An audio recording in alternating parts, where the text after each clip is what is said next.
Bonjour à tous, je suis Jonathan et bienvenue sur le podcast du site Je bosse en grande distribution. Cette semaine, j'ai invité Selma Lazrek, la fondatrice de la startup La Popote Company, qui revisite les légumes et qui entreprend son déploiement dans les rayons frais des magasins. Un épisode enrichissant pour comprendre les enjeux de la transition alimentaire en grande distribution.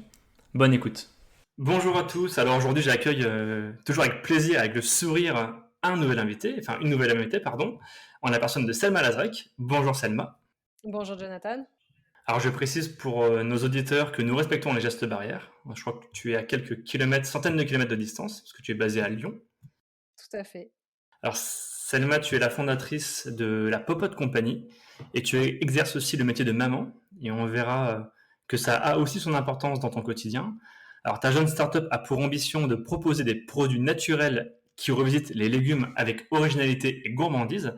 Mais avant de parler de ta startup, est-ce que tu peux commencer par te présenter? Oui, bien sûr. Alors, je m'appelle Selma, donc je suis effectivement la fondatrice de la Popote Company. Donc avant de créer la Popote, j'ai travaillé pendant, on va dire, une douzaine d'années, plutôt sur des fonctions, marketing, et commerce. Et il y a 3 ans, je me suis enfin pour, des raisons qu'on évoquera certainement, au cours de ce podcast, j'ai décidé, de complètement, changer de cap et de créer, ma boîte autour de l'alimentation saine et gourmande, effectivement, et surtout autour du légume. Alors, tu avais quelle fonction justement dans tes entreprises précédentes? En fait, j'avais commencé, enfin moi j'ai fait des études, j'ai étudié à Sciences Po à Paris, j'ai fait plutôt des 1 jobs, market type, chef de marque, des choses comme ça. J'ai travaillé dans plein de secteurs, d'activité, très différents, allant du complément alimentaire à l'hygiène beauté, et en fait pas du tout dans l'agro, bizarrement. Donc, mais j'ai toujours eu vraiment une appétence pour la food et effectivement, c'est vraiment quand je me suis lancée finalement à mon compte que j'ai pu vraiment travailler sur ce secteur que j'affectionne particulièrement. Alors depuis 3 ans, donc vous avez monté, parce que tu es pas toute seule, hein, il me semble, tu as une associée. Non, non, non, j'ai pas d'associé. Non, T'as pas non, je suis d'associée, toute pardon. seule sur la popote. Ouais, Donc tu as monté la Popote Company il y a 3 ans. Bon, j'ai ouais. cru lire que vous répondez notamment aux Français qui ne consomment pas assez de légumes, c'est bien ça? Exactement. Bah, en fait, c'est vrai que les chiffres sont assez alarmants. Il y a quand même 75 des Mmh. Français qui consomment pas assez, alors de fruits et légumes, hein, on les met dans la même catégorie. Mais c'est vrai que voilà, on va dire que les recommandations des 5 portions de fruits et légumes par jour sont très très très loin d'être atteintes. Et nous, voilà, à notre petite échelle, on a envie de participer à inverser un peu cette tendance. Alors la Popote Company, c'est combien de produits aujourd'hui? Alors la Popote Company, en fait, on a eu plusieurs phases, à la Popote. On a commencé, en fait, sur un projet, qui était kids, donc on était vraiment, ciblés Ouais. sur les enfants, donc la mission était plus, restreinte qu'aujourd'hui. C'était vraiment, bon, déjà une mission quand même assez ambitieuse, de faire, manger plus de légumes, aux enfants.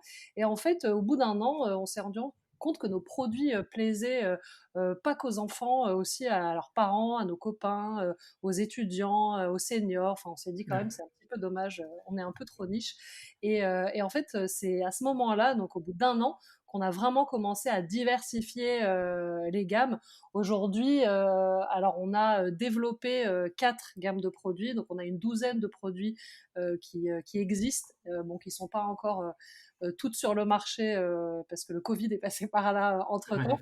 Mais en tout cas, voilà, on a quand même, on a vraiment élargi notre offre assez rapidement pour pouvoir vraiment nous positionner très vite sur la revisite du légume au sens large du terme.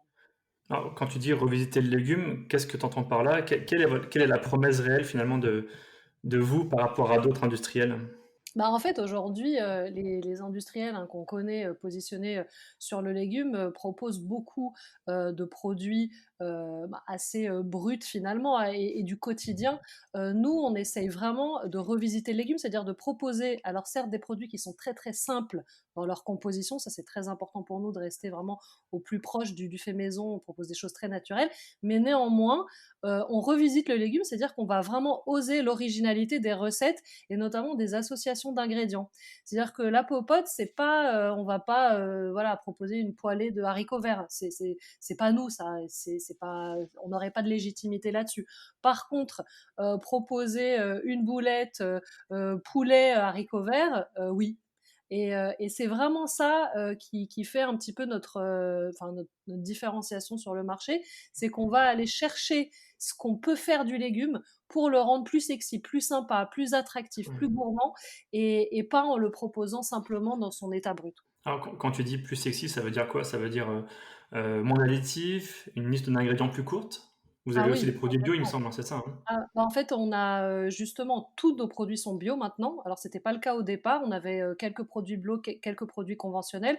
Aujourd'hui, on est 100 de notre offre est bio, et surtout évidemment avec un cahier des charges, donc naturel, 0 additif, donc on s'interdit, tous les additifs. On veut vraiment, voilà, proposer, des produits le plus clean label possible. Donc oui, rendre le légume, plus sexy, ça veut dire le rendre plus, finalement, en fait, on s'aperçoit que c'est pas parce que on va avoir une liste d'ingrédients très compliquée qu'on a un produit très sympa. Bien au contraire. En fait, plus le produit va être simple dans sa composition et plus on va respecter les goûts et on va pouvoir faire aimer les différents légumes qu'on propose. Si je prends la composition, par exemple, de produits industriels, on voit beaucoup de sel, par exemple. Le Oui. sel, comment vous le remplacez aujourd'hui? Eh ben nous, en fait, on a une astuce de cuistot qui est très très simple, hein, ça s'appelle les épices. Et on s'aperçoit qu'en fait, en utilisant toutes sortes d'épices et d'aromates, on peut complètement remplacer le goût du sel, quoi. Enfin, on n'a pas Ouais. besoin de saler le produit. Quand on travaille avec des épices, on s'aperçoit que le produit est vraiment très goûtu sans avoir besoin de mettre trop de sel. Alors pourquoi les industriels, finalement, tardent à le supprimer pour le remplacer alors? Si c'est si simple? Bah, alors pour le coup, les épices, il faut, alors les produits industriels doivent rentrer, dans des cases, doivent être le plus Oui, consensuels possible. Les oui. épices, c'est segmentant. Moi j'adore moi je suis d'origine marocaine, je suis complètement fan de toutes les épices, voilà, j'en use et j'en abuse. Après, voilà, nous on a fait un dip apéro, butternut, carotte, cumin. Et ben évidemment, il y a beaucoup de gens qui n'aiment pas le cumin. On Voilà, le gingembre, Ouais, le paprika, on utilise même les épices tandoori dans un dip aussi, c'est complètement surprenant, mais c'est excellent. délicieux. Et encore une fois, ça peut paraître segmentant. Donc je pense que les industriels vont s'interdire trop d'originalité, bah, parce qu'il faut enfin, ils doivent faire du 20-80. Nous, on n'est pas du tout dans cette optique-là. Tu veux dire qu'en fait, ils ont des compositions qui vont aussi c'est pour essayer de plaire à tous les consommateurs, c'est ça? Bien sûr, exactement, exactement. Nous, on veut pas, plaire à tout le monde, on veut, essayer de séduire ceux qui ont du mal à rentrer Ouais, ouais, dans la consommation habituelle de légumes en leur proposant des trucs vraiment sympas, des goûts, très chouettes, des associations peut-être un peu surprenantes, mais en même temps, on est là aussi, c'est un peu notre rôle, hein, de d'apporter de la différenciation aujourd'hui, sur le marché. Et bien sûr, le cumin, ça plaira jamais à tout le monde, mais on ose et on a envie, voilà. de le faire découvrir. Tu parlais d'associations un peu surprenantes. Je crois que vous avez un nuggets. Un nuggets Oui, qui est un peu un des symboles de la malbouffe en France, hein. ouais, Comment on exactement. fait pour le rendre un peu, pour le rendre plus sain, ce nugget? Et ben, justement, nous, quand on a sorti, cette famille, produits, l'objectif, c'était justement, de encore une fois, proposer quelque chose qui soit très, très proche de ce qu'on fait chez nous. D'ailleurs, moi, j'ai eu l'idée, de cette famille produits parce que je les faisais justement chez moi. OK.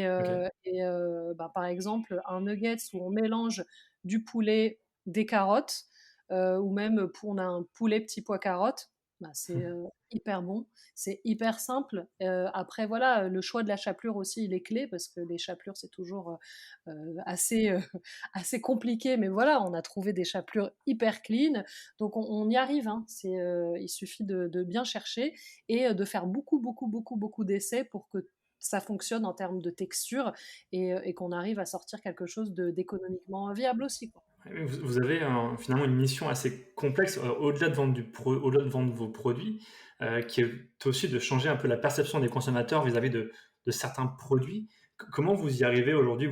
Alors, il y a peut-être des articles de blog, vous intervenez peut-être dans la presse. Ça fait partie des choses que vous mettez en place? Oui, alors c'est vrai qu'on a souvent, été, interrogés dans le cadre, de pas mal de tables rondes sur les transitions Ouais. alimentaires, les choses comme ça. Évidemment, bon après on reste encore, très, petit, hein, aujourd'hui, sur le marché, mais c'est vrai que ce qui est, important, dans ce projet, c'est oui de proposer des produits, mais aussi, on a, cette mission, de pouvoir, vraiment démocratiser le légume, et cette mission-là, elle passe par un rôle au niveau de l'éducation du consommateur qui est pas du tout facile à endosser quand on est petit et pas connu. Ouais, tu disais que vous étiez encore un peu petit sur le marché. Alors, quels sont les circuits de distribution sur lesquels vous y allez? Il me semble que vous avez eu un petit coup de pouce de Casino, notamment. Ouais. Est-ce qu'ils ont accéléré votre référencement dans leurs enseignes? Alors en fait, on s'est développé souvent en gagnant des prix d'innovation. Donc ça, c'était un petit peu notre modèle de Ouais. base. Bon, c'est un peu le schéma un peu classique de la start-up. On est membre de la FEF, on a participé à des salons, on participait à des concours et on a gagné pas mal de concours avec les enseignes. Et puis le lot à la clé, c'est d'être référencé. Donc en fait, c'est un peu comme ça qu'on a été référencé rapidement dans pas mal d'enseignes. Après, j'ai envie de dire, ça c'est vraiment le début du début, quoi. Là où ça se gâte, c'est quand on commence à rentrer dans les rayons et puis qu'on est positionné à côté des grosses marques, qui ont évidemment, avec lesquelles on n'a pas on joue pas du tout Mmh. dans la même cour avec les mêmes armes. Mmh. Et c'est là où il faut arriver à se démarquer. Et c'est là où on n'a pas beaucoup de temps pour faire nos preuves, quoi. Mais le Alors, référencement en ouais. soi, c'était voilà, c'était pas ce qui était le plus difficile. C'est l'après. Parce que là, vous êtes chez qui, justement? Alors en fait, donc sur les gammes, qu'on commercialise actuellement, on est chez Carrefour Market, chez Monoprix, on était chez Franprix, mais en fait, avec le Covid, il y a eu la famille de produits dont on parlait tout à l'heure, justement les Ouais. boulettes, les nuggets, notre sous-traitant depuis mars, ne peut plus les fabriquer. Donc là, on est en fait, Ouais. en train de travailler avec un autre industriel et normalement, j'espère qu'on sera à même de pouvoir les commercialiser à nouveau en début d'année. Mais on était effectivement chez Franprix avec cette gamme-là. Donc OK. on est surtout sur des enseignes urbaines parisiennes, quoi. OK. Le Covid a mis un coup d'arrêt, j'ai l'impression, enfin, à t'entendre. Ouais, J'ai l'impression aussi que l'innovation a pris un coup, hein, l'innovation alimentaire. ouais. Comment ça se passe dans les rayons en ce moment? C'est difficile d'aller convaincre des patrons de magasins ou des chefs de rayon? Ouais, c'est difficile. En fait, il y a eu, pas mal de choses. Alors en ce qui, concerne la popote, on a joué aussi de pas beaucoup de malchance. Nous, c'est pas vraiment les commandes qui se sont, arrêtées d'un coup, c'est vraiment le fait de ne plus pouvoir, produire notre gamme Ouais. historique qui faisait, 80 de notre chiffre d'affaires. Donc ça, c'était quand même le gros coup de massue et ensuite on s'est quand même aperçu, bon évidemment, il y a eu beaucoup de référencements qui ont été décalés, des choses comme ça et sur le terrain, quand on est devant un chef de rayon, là, on s'aperçoit qu'on n'est plus du tout sa priorité. Bon, on l'a jamais vraiment été, hein, mais là, Ouais. c'est vraiment très, très compliqué parce qu'ils sont vraiment à fond sur les rotations, sur le taux de casse. Et évidemment, quand on est sur des produits frais, il faut que ça tourne. Et quand ça tourne pas, avec le Ouais. contexte Covid en plus, où ils ont une pression supplémentaire, là, ouais, ils nous ratent pas, hein. C'est vrai que c'est compliqué. Et au niveau des enseignes indépendantes, parce que je pense qu'il y a quand même une certaine sensibilité à vos produits, enfin, en tout cas, vous êtes sur la transition alimentaire, sur le mieux manger. Est-ce que les enseignes Oui. comme Leclerc, Système U sont réceptives à ce que vous proposez? Alors on n'a pas été voir, nous, Leclerc et Système U. Moi, j'avoue que je me suis concentrée, sur, Groupe Casino, enfin voilà, Monoprix, Ouais. Franprix et sur Carrefour Market, uniquement, parce que pour le moment on est une toute petite équipe et que j'ai une personne qui visite les magasins qui est sur Paris et que je vais vers les enseignes, qui ont, voilà, le Ouais, maximum de leur bien sûr. marque en région parisienne. Donc pour le moment, j'ai pas fait cette démarche-là, mais dans tous les cas, je pense que toutes les enseignes, de toute façon, aujourd'hui, sont orientées sur la transition alimentaire, que toutes Ouais. sont réceptives à ce qu'on propose, hein. Moi, franchement, depuis le début, on me dit toujours: «Ah là là, mais c'est compliqué la distribution». Non, franchement, ils nous ont tous ouvert la porte, ils ont été patients, et cetera. Mais à un moment, sur le terrain, il faut que ça tourne, il faut faire ses preuves. Et c'est là Ouais. où, quand on n'a pas beaucoup de moyens, et c'est là où ça devient difficile. Tu parlais des gros industriels, contre qui il faut se faire une place, dans les rayons. Comme toutes les startups aujourd'hui qui se lancent, vous appliquez, vous, des codes marketing un peu appliqués aux fameuses DNVB, les fameuses marques qui sont nées sur Oui, le web. Aujourd'hui, vous impliquez vos consommateurs dans le processus de fabrication. Ça, c'est oui. un vrai avantage différenciant pour vous? Ouais, ouais, bien sûr. Bah, la co-création, enfin, je pense que ça va être la norme de demain, hein. Alors évidemment, c'est des choses qui ont été initiées par les Ouais. startups, mais qui aujourd'hui, sont aussi, extrêmement présentes, chez les gros industriels, parce qu'on se rend bien compte, bah, qu'il faut écouter, son consommateur, que c'est les consommateurs, qui feront les produits de demain et que pour répondre à leurs demandes, il faut exactement les impliquer le plus en amont possible. Donc nous, c'est ce qu'on fait, mais on le fait aussi parce que ça coûte moins cher et parce que c'est parce qu'on va pas faire des études pré-test, post-test, quali, quanti, et que de réunir autour de la table des consos, de les mettre dans un labo et de leur dire bon bah maintenant vous allez fabriquer votre nuggets et vous allez me dire ce que vous en pensez. C'est génial, c'est beaucoup plus simple finalement et beaucoup plus rapide que de faire 6 mois de Ouais. tests qui comptent plusieurs dizaines de milliers d'euros, quoi. Donc nous, on l'a fait par conviction, mais aussi parce que bah, finalement, c'était un peu le seul modèle viable et rapide pour nous, quoi. Ouais, et puis vous avez, je pense, aussi l'agilité pour le faire, hein. Contrairement à peut-être à un gros industriel qui a des équipes un peu plus nombreuses, Oui, bien sûr. vous, vous êtes réactif. Ah oui, bah, de toute façon, ça, c'est clairement, un peu la marque de fabrique, de la start-up, c'est l'agilité, la réactivité, le fait, de pouvoir, développer, 4 gammes en 1 an, voilà, on y laisse un peu des plumes, hein, je dis pas que c'est facile, mais néanmoins, on peut le faire. Moi, quand je vais voir un acheteur, et que je lui propose une gamme, il me dit: «Oui, bon, bah, ça, c'est très bien, mais par contre, moi, je le fais parler, je veux savoir, ce qu'il attend, ce qu'il veut, parce que je sais que 6 mois plus tard, si vraiment les équipes sont à fond, etc., bah, on est Ouais. capable de lui proposer ce qu'il nous a demandé. Donc c'est aussi ça que de pouvoir être agile, c'est aussi de ne pas rater le Ouais. coche, quoi. À l'approche des, tu parlais des acheteurs, mais ça me fait penser aux négociations qui sont, enfin, les grosses négociations commerciales qui sont en ce moment en cours dans la grande distribution. Vous en faites partie, là, pour l'instant? Pas du tout?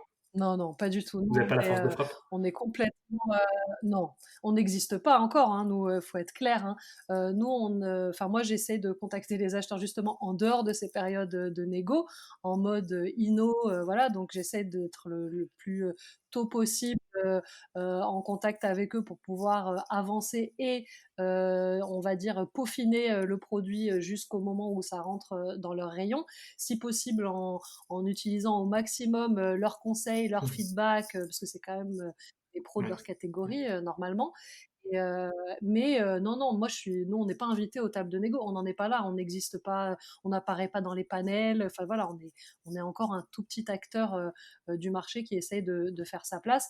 Mais c'est vrai qu'on voit bien que d'une année sur l'autre, c'est un peu plus tendu. Ouais. C'est-à-dire au début, on nous déroule un peu le tapis rouge, la jeune start-up qui veut revisiter le légume avec toutes ces belles promesses.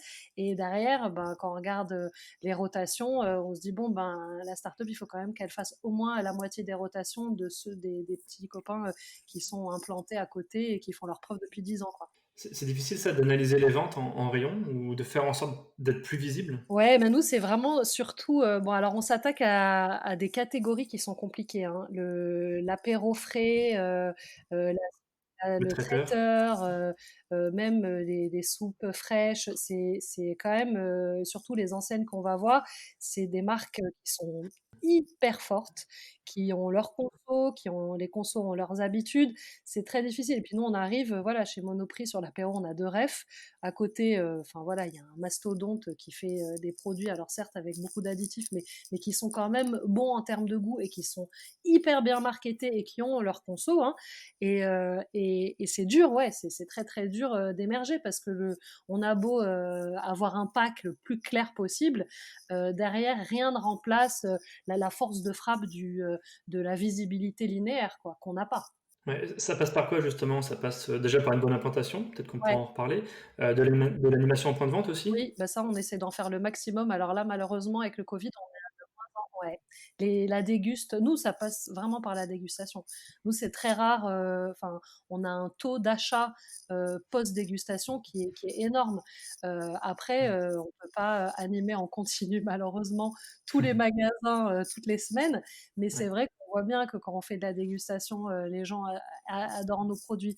Mais il faudrait qu'on en fasse beaucoup plus et là, la période est pas très, très propice malheureusement. Alors, on extrapole un petit peu la startup. Aujourd'hui, on parle beaucoup du mieux manger. Oui, C'est un créneau sur lequel vous êtes, oui. et plus qu'un créneau d'ailleurs, c'est une vraie tendance. C'est quoi ta définition du mieux manger? Alors, pour moi, mieux manger, c'est manger, moins transformé.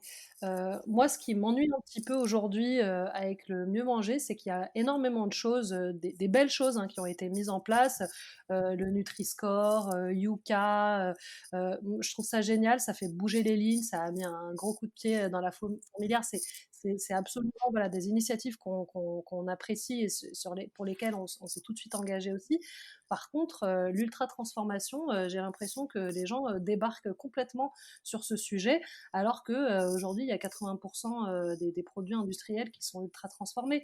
Et pourtant qui peuvent être Nutri-Score A et voilà. Et ça c'est un petit peu embêtant.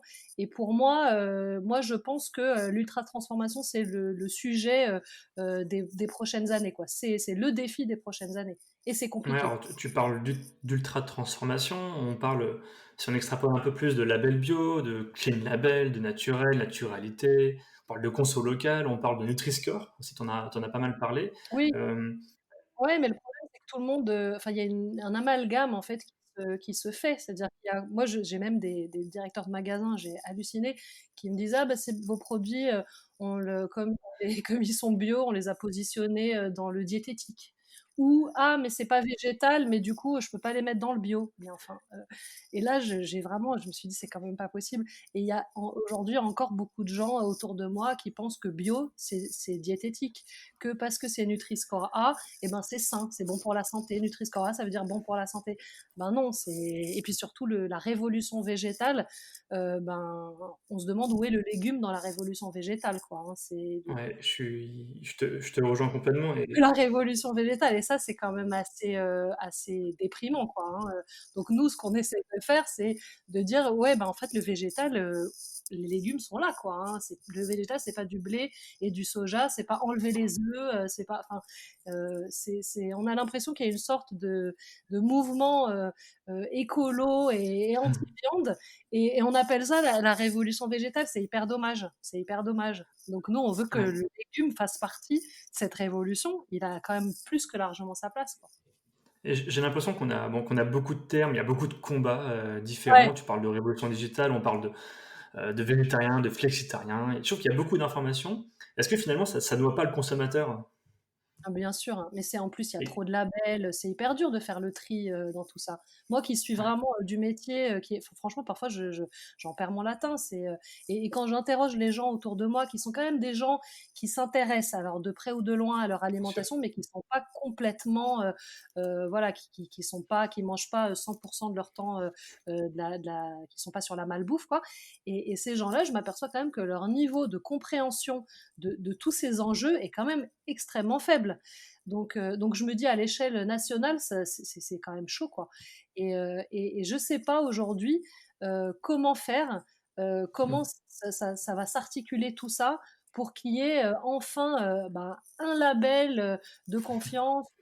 Mais c'est très compliqué, c'est vraiment Est-ce compliqué. que est-ce que le Nutri-Score fait pas un peu office déjà de, bah, je vais pas dire de label, mais un peu de certification sur, la qualité d'un produit?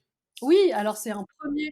Non, mais en fait, le Nutri-Score, ce qui est génial avec le Nutri-Score, c'est que c'est très simple. Voilà, c'est A, B, C, D, E, il y a des couleurs, vert c'est bien, rouge c'est pas bien. Enfin, et ça, c'est quand même très très facile à comprendre. Après, Mmh. derrière le Nutri-Score, alors pour vulgariser, hein, bah en fait, un Nutri-Score A, ça veut dire que le produit n'est pas trop salé, trop sucré, trop gras, et c'est déjà pas mal. C'est déjà pas mal. Après, ça veut pas dire que c'est pas un produit ultra transformé. Et parfois, il vaut mieux un produit qui ne soit pas ultra transformé, mais qui soit Nutri-Score B ou C, quoi. Je pense que voilà, l'enjeu, il est surtout dans la compréhension de ce qu'on achète. Et je pense que c'est ça qui sera compliqué de faire passer comme message. Le rôle des autorités aussi politiques hein, est important dans cette transition alimentaire. Alors aujourd'hui, beaucoup d'enseignes ont un peu pris le pas sur la qualité de leurs produits. On voit des marques comme Intermarché, comme Système U qui font en sorte que tous leurs produits MDD passent en Nutri-Score A et B. Comment une startup comme la tienne Bien fait sûr, en sorte d'avoir des ouais. produits bien notés? Nous, en fait, c'est ouais, en fait, alors nous, ce qu'on fait déjà, c'est qu'on s'engage sur, absolument, tout, les labels. C'est peut-être même, un peu trop, mais c'est vrai que Oui, on va garantir un Nutri-Score A ou B pour tous nos produits. Ils sont bio, ils sont excellents sur Yuka et surtout, aucun n'est ultra transformé. Donc c'est-à-dire qu'on est aussi, médaillé, ouais, sur SIGA, qui est, l'indice, justement, sur l'ultra transformation. Après, bien sûr, on est les seuls, ou on fait partie des seuls à mener tous ces combats en même temps, mm, parce que aujourd'hui, à part vous et moi, personne ne le sait. Hein. Donc c'est un peu l'enjeu de demain, c'est de réussir à pouvoir faire comprendre ça. Mais ce qui est génial avec ces nouveaux indices, que ce soit le Nutri-Score ou Yuka, c'est que eh ben, les industriels, maintenant, c'est intégré dans leur cahier des charges. Et ça, ben c'est quand même un énorme ouais. progrès. On voit que voilà, Yuka a fait bouger les lignes. Le Nutri-Score, c'est quand même un outil, voilà, qui est quand même qui est efficace. On peut pas le nier. Et nous, on essaye vraiment, de toute façon, depuis le début, de mettre tout ça dans nos cahiers des charges. C'est-à-dire que nous, quand on crée un produit, l'avantage, c'est qu'on part d'une feuille blanche. Donc, on ne mettra pas sur le marché un produit qui soit ultra transformé ou un produit Nutri-Score C. Ça fait pas partie de notre cahier des charges. Donc, aucun produit popote ne sera ultra transformé, aucun produit popote sera Nutri-Score C. Donc finalement, voilà, pour nous, on va dire que l'exercice, il est un petit peu plus facile. Bon, il y a un autre problème de fond que je vois, et j'aimerais bien avoir ton avis d'expert sur le sujet, c'est que manger sain, ça coûte cher aussi. Et dans un contexte où les inégalités se creusent, où il y a de plus en plus de consommateurs sous le seuil de pauvreté, est-ce que le pouvoir d'achat rime avec mieux manger? Alors, je pense que ça serait effectivement mensonger que de dire que ça coûte pas plus cher de manger sain, parce que ça coûte plus cher de faire des produits sains. Et ça, je suis bien placée pour le savoir. C'est évident que si j'avais choisi de mettre des épaississants dans mes dips apéro, ça me coûterait, mon coût de revient, il aurait drastiquement baissé. Hein.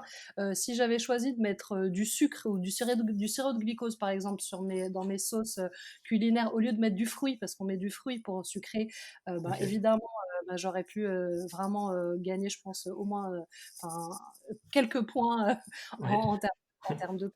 Donc oui, ça coûte plus cher de fabriquer des produits sains. Donc forcément, ben, pour s'en sortir, on est obligé de les vendre plus cher. Après, c'est vrai que moi, je lis tout le temps des articles sur la crise sanitaire et les valeurs du mieux manger.